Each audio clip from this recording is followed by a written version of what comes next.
Imagine having thousands of dollars in unforeseen health costs and sporadic hospital visits. This is the reality for communities that suffer from environmental racism. Environmental racism is where marginalized minority communities are subjected to significant exposure to pollutants and the denial of natural resources such as clean water and air. Numerous communities are situated in areas where the residents breathe toxic fumes every day. Environmental racism can range from major industries polluting the water to having lead paint release toxins into the air. This affects the health of young children and adults, which changes their lives drastically.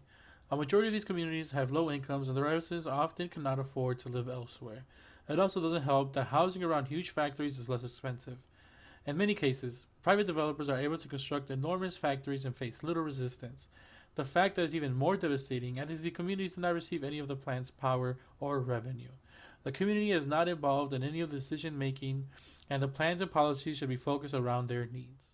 Environmental racism can be classified as racial discrimination in environmental policymaking and enforcement of regulation and laws. The deliberating target of communities of color for toxic waste facilities.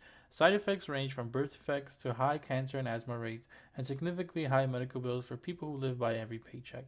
Communities of color all over the world continue to be neglected and disempowered by environmental racism.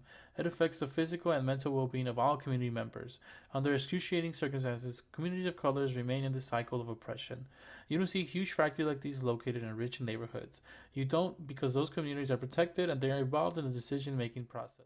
The reason they are allowed in low-income communities is because these communities are not given a chance to voice their opinion. The benefits of intervention in these communities outweigh the cost of intervention. The market is deemed capable and there is a just need for intervention. Alkell Gardens is a Chicago Housing Authority public housing project. It is located on the far south side of Chicago. It was originally established as a housing project for World War II African American veterans. The 7,000 residents call their housing complex a toxic donut.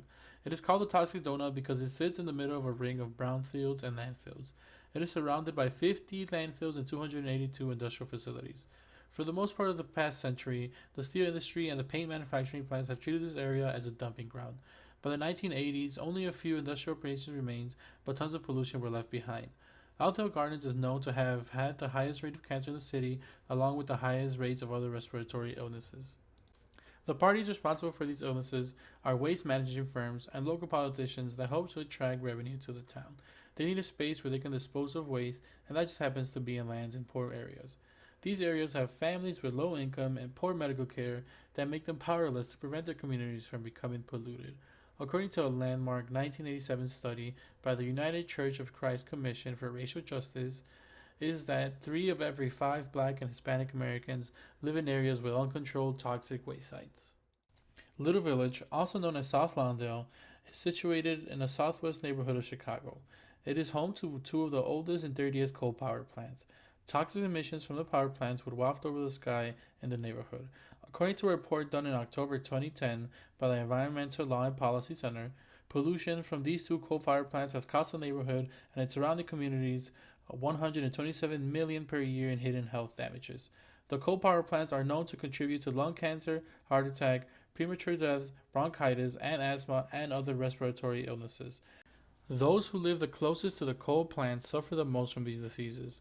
According to the same study, both Crawford and Fisk have caused more than 40 deaths, 720 asthma attacks, and 66 heart attacks annually.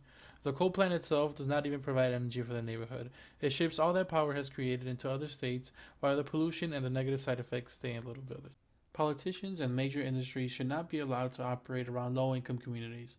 A call to action is essential so that the communities can be involved in the decision-making process. By doing so, they can enforce zoning and land use policies to shut down these major pollutants. By being involved in the decision-making process, the community can reclaim spaces that were meant to oppress them.